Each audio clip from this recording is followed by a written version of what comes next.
بسم اللہ الرحمن الرحیم۔ السلام علیکم ناظرین، جب سے بنی نوع انسان کا آغاز ہوا تب سے کوئی بھی ایسا دور نہیں گزرا جس میں اللہ کریم نے اپنے نیک بندوں کو انسانیت کی اصلاح و فلاح کے لیے نہ بھیجا ہو۔ کوئی بھی دور نبیوں اور پیغمبروں کے بغیر تو ہو سکتا ہے، لیکن اللہ کے ولیوں کے بغیر کوئی بھی عہد نہیں گزرا۔ جس طرح کہ خاتم الانبیاء حضرت محمد صلی اللہ علیہ وآلہ وسلم تک سلسلہ نبوت انجام کو پہنچا، لیکن ان کے بعد قیامت تک آنے والے انسانوں کی رہنمائی کے لیے اللہ کریم نے ہر دور میں اپنے نیک بندوں کی ذمہ داری لگائی ہے، جو لوگوں کو دین اسلام کی تعلیمات پہنچاتے رہے اور پہنچاتے رہیں گے۔ آج ہم ایسی ہی ایک شخصیت کا تعارف آپ سے کروانے جا رہے ہیں جنہوں نے راہ حق کے لیے زندگی وقف کر دی اور بے شمار لوگوں کو علم و حکمت سے فیض یاب کیا۔ ناظرین، مولانا ابن العربی کا پورا نام محی الدین محمد ابن العربی الحاتمی الطائی الاندلسی تھا، جس کا استعمال انہوں نے اپنی تصانیف اور خطوط میں کیا۔ تصوف میں انہیں شیخ الاکبر کا خطاب ملا۔ آپ کا شمار ان صوفیہ کرام میں ہوتا ہے جنہیں ایشیا اور یورپ میں مساوی شہرت حاصل ہے۔ ان کی حکایات سے متاثر ہو کر اہل مغرب انہیں ڈاکٹر میکسیمس کے نام سے بلاتے ہیں، اور مغرب میں انہیں سراقہ کے نام سے بھی پکارا جاتا ہے۔ شیخ محی الدین ایک عرب قبیلے حاتم طائی سے تعلق رکھتے تھے اور مشہور زمانہ سخی حاتم طائی کے بھائی کی اولاد میں سے تھے۔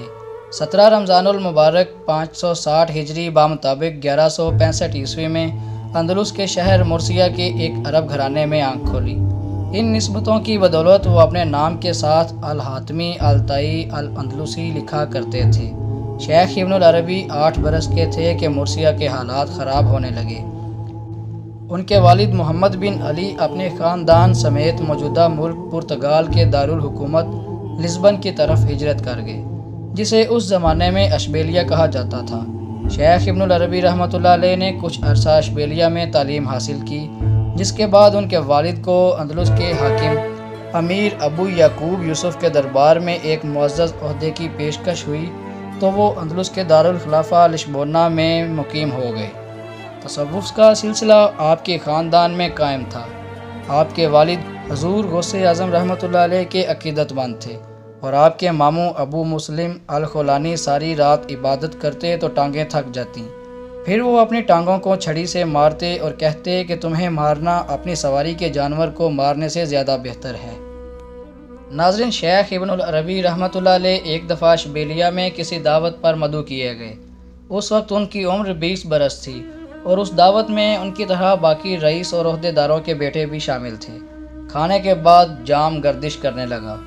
جب وہ صراحی آپ تک پہنچی تو آپ نے جام کو پکڑا تو غیب سے آواز آئی، اے محمد، کیا تمہیں اس لیے پیدا کیا گیا تھا؟ آپ وہاں سے اٹھے اور باہر ایک وزیر کے چرواہے کو پایا، جس کا لباس گرد آلود تھا۔ آپ اسے شہر سے باہر لے گئے اور اپنے لباس کا تبادلہ اس چرواہے کے میلے کپڑوں سے کیا۔ کئی گھنٹے ویرانے میں گھومنے کے بعد ایک ندی کے کنارے قبرستان میں پہنچے اور ایک ٹوٹی ہوئی قبر کو ڈیرا بنایا۔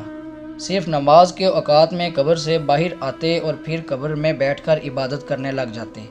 4 روز بعد آپ اس قبر سے نکلے تو علم و حکمت کی روشنی سے مالا مال تھے۔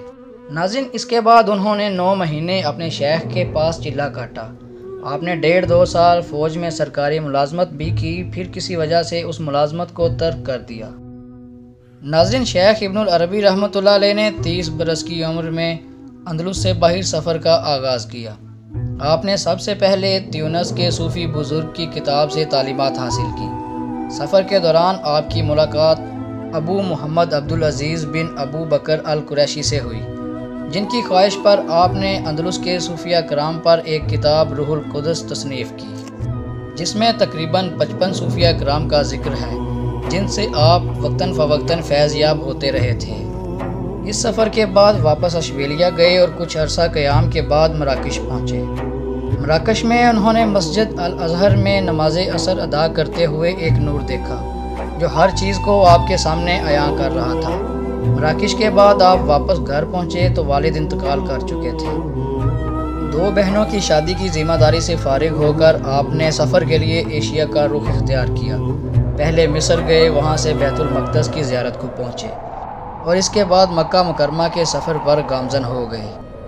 ناظرین، شیخ ابن العربی رحمۃ اللہ علیہ وہ پہلے شخص تھے جنہوں نے وحدت الوجود کا نظریہ پیش کیا، یعنی کائنات کی ہر شے میں خدا کا مظہر ہے۔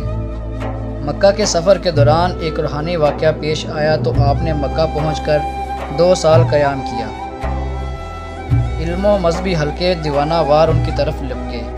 2 سال کے دوران آپ نے مشہور زمانہ کتاب فتوحات مکہ کے 560 ابواب لکھے، اور یہ کتاب اب تک اعلیٰ ترین مقام رکھتی ہے۔ آپ کی تصانیف سے تقریباً تمام مکتبہ فکر کے لوگ اتفاق کرتے ہیں۔ ناظرین، شیخ محی الدین رحمۃ اللہ علیہ بہت اعلیٰ شاعر بھی تھے۔ مکہ کے بعد آپ بغداد پہنچے، جہاں مولانا روم آپ کی شاگردی میں آئے۔ مولانا رومی رحمۃ اللہ علیہ کی حکایات میں واضح طور پر شیخ ابن العربی کی تربیت کا عکس نظر آتا ہے۔ کہا جاتا ہے کہ ہندوستان اور ایران میں چھپنے والے شیخ ابن العربی رحمۃ اللہ علیہ کے اشعار دراصل مولانا روم کے ہیں، اور مغرب کے بعض ممالک میں مولانا رومی رحمۃ اللہ علیہ کے اشعار کو شیخ ابن العربی رحمۃ اللہ علیہ کے اشعار سمجھ کر شائع کیا جاتا ہے۔ ناظرین، اسی سفر کے دوران مولانا روم بھی شیخ ابن العربی کے ساتھ حلب پہنچے۔ بغداد کے بعد حلب آئے تو ایوبی حاکم نے شیخ ابن العربی رحمۃ اللہ علیہ کو ایک گھر بطور تحفہ دیا، جو آپ نے ایک بیکاری کو دے دیا۔ ایوبی سلاطین کے علاوہ سلجوق حکمران بھی آپ کے عقیدت مند تھے۔ اسی طرح آپ ایک راہ گیر کے طور پر ارطغرل غازی رحمۃ اللہ علیہ سے ملے، جو بعد ازاں حلب میں آپ کے عقیدت مند بن گئے۔ انہوں نے آپ کے ہاتھ پر بیعت کی اور وقتاً فوقتاً آپ سے تعلیمات حاصل کرتے رہے۔ ناظرین، شیخ محی الدین ابن العربی رحمۃ اللہ علیہ نے 28 ربیع الاخر 638 ہجری بمطابق 1240 عیسوی کو 75 سال کی عمر میں وفات پائی۔ آپ رحمۃ اللہ علیہ نے 500 کے قریب کتابیں لکھیں، جن سے ہر دور میں لوگ فیض یاب ہوتے رہے۔ اسی طرح آپ کی کتاب فتوحات مکہ پاکستان میں بھی اردو لٹریچر کے لیے ایک نصاب کے طور پر پڑھائی جاتی ہے۔ ناظرین، اگر آپ کو ہماری آج کی ویڈیو پسند آئی ہو تو لائک اور چینل کو سبسکرائب کر دیں۔ اپنا بہت خیال رکھیے گا۔ اللہ حافظ۔